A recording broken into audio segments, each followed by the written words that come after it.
One of the things that happens to young women when they come to Relief Society is we don't clap for them anymore.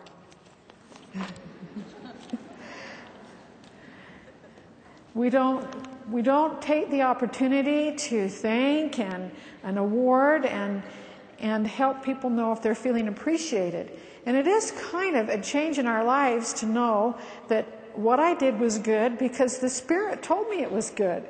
And no one may ever notice what I did. That it's a secret between me and the Lord. And sometimes the more secret it is, the more sacred it is. And we don't want people to know everything we do. We want the Lord to know and see and honor our covenants. It's part of remembering Him always and keeping that covenant.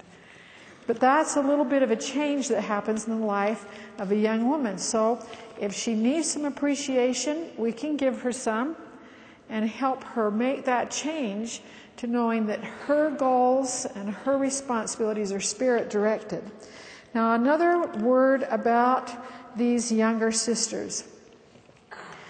Whether or not they stay active in the church is the job of Relief Society. It isn't the young adult representative's job. It isn't the job of the young woman leader. It's the job of Relief Society to see that those young women are brought in and properly taught and welcomed. This was one example we had today. But oftentimes we say, oh, here's a group of girls coming from high school. We'll bring them into Relief Society. We'll make a little poster about them. We'll have them tell about themselves. And we'll tell them all they're cute. And we think they know about Relief Society. You're laughing. That was probably your experience, wasn't it? But every girl individually needs to be taught the expectations. What happens in Relief Society? We assume people know that we have a different lesson every week. Who's going to know that unless they sit in Relief Society for a while? And it could be confusing. I don't always get to attend Relief Society in my home ward, and sometimes I show up and I'm on the wrong lesson and I feel a little bit out of sync. So it helps to have that schedule in the book. So I know the expectation and how to prepare for that. How am I going to contribute? Where are my gifts needed? Every girl needs that responsibility. Not long ago, we had a nephew who was released from a mission. And the night that the member of the state presidency went to his home, they sat around as a family, and he thanked him for his service, and he gave him a chance to bear his testimony. And then came the moment when he was to take that missionary badge off. And it was an emotional time for that family and that young man. What was going to happen to him next? Well, what happened next was very inspiring, because that counselor in the state presidency said, now you're not a missionary anymore. We would like to extend to you a calling. Would you please teach our missionary preparation class Sunday mornings? And would you start this Sunday bringing your Preach My Gospel book at 7 o'clock in the morning and be prepared to teach the young men in our stake? He said, I would love to do that. He said, well, if you're willing to do that, we'll set you apart right now.